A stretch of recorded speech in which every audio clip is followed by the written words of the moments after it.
Salom berdik aziz do'stlar, sizlar bilan Sardorbek. Bugungi videoda shu yilning dekabr oyida chiqadigan Qasaskorlar Qiyomat kuni filmi haqidagi eng so'nggi yangiliklarni ushbu videoda bilib olasizlar. Shunday ekan, ekran oldiga yaxshilab joylashib oling va videoga bitta like bosib qo'ying. Biz esa boshladik.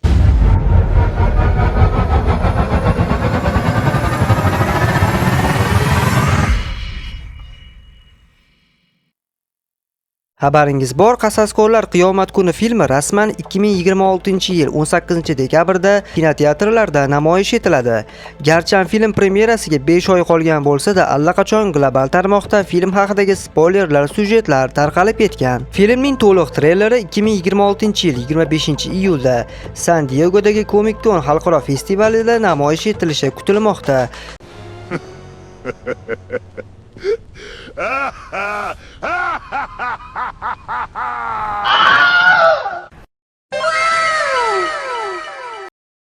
Eng ishonchli insaytlarga ko'ra, Qasaskorlar Qiyomat kuni filmining syujeti shunday bo'ladi.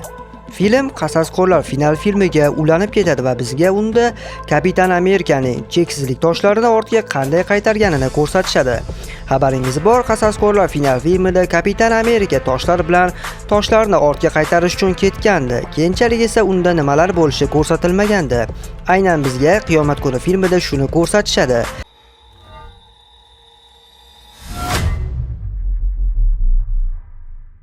Aytishlaricha, Steve qizil chanoq bilan katta suhbat quradi. Ben o'z qarorini o'zgartiradi va Peggini ortiga qaytishni rejalashtirib, Peggini ortiga qaytadi va u bilan hayot kechiradi va ular hattoki farzandli ham bo'lishadi. Bu paytda hali Loki multi olamlar himoyachisiga aylanmagandi va bu paytda qoidalarni buzgan olamlar yo'q qilinardi. Steve bu olamga kelib, Peggini taqdirini o'zgartirgani uchun bu olamni ham yo'q qilish kerak bo'ladi. Ammo Loki Kapitan Amerikaga rahm shafqat qiladi va uni boshqa olamga jo'natib yuboradi, ya'ni fantastik to'rtlik olamiga. Eng qizig'i esa, bu olamda Doktor Doomning xotini ham yashardi va u yo'q bo'lib ketadi. Lekin Doktor Doom qanday qilib sababdir qochib qutulishga muvaffaq bo'ladi. Bu paytda Tobey Maguire ijrosidagi o'rgimchak odam olami ham boshqa olamlarga to'qnash xavfini yuzaga chiqargani sabab bu olam ham yo'q qilinishi kerak edi va bu masala Rosamaxa hamda Deadpoolga topshiriladi. Tobey va Rosamaxa o'rtasida ayovsiz jang bo'ladi.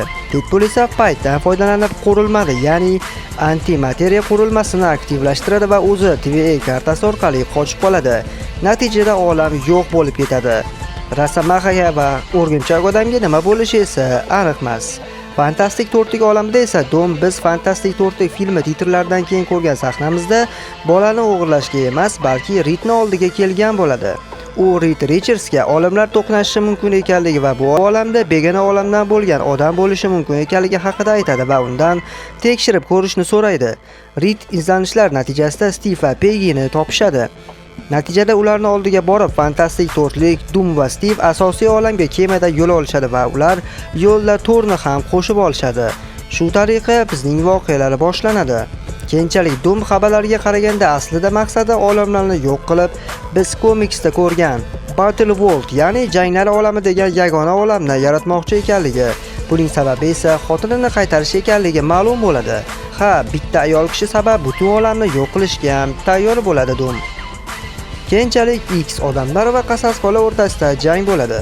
Thor va Steve Lokining oldiga borib, uni o'ldirilganini payqashadi va ortga qaytib barchani ogohlantirishadi va ularga qarshi Doom Sentinellarni sehrlab qarshi chiqadi.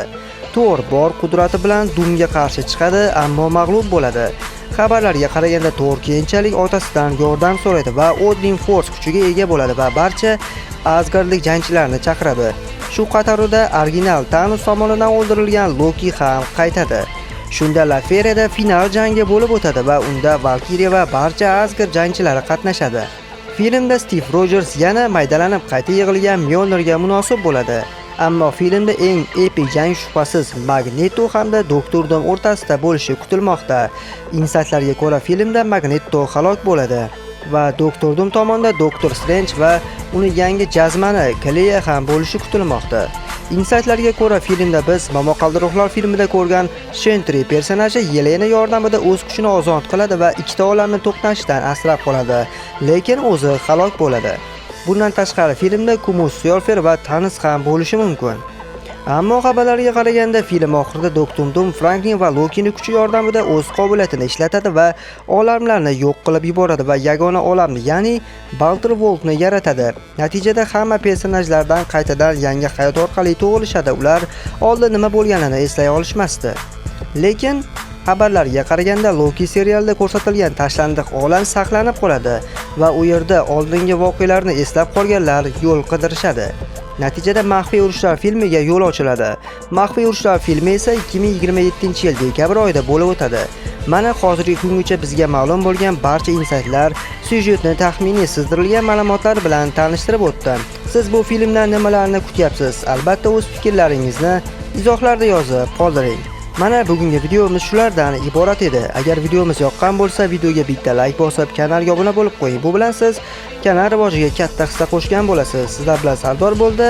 Keyingi videolarda ko'rishguncha azizlar.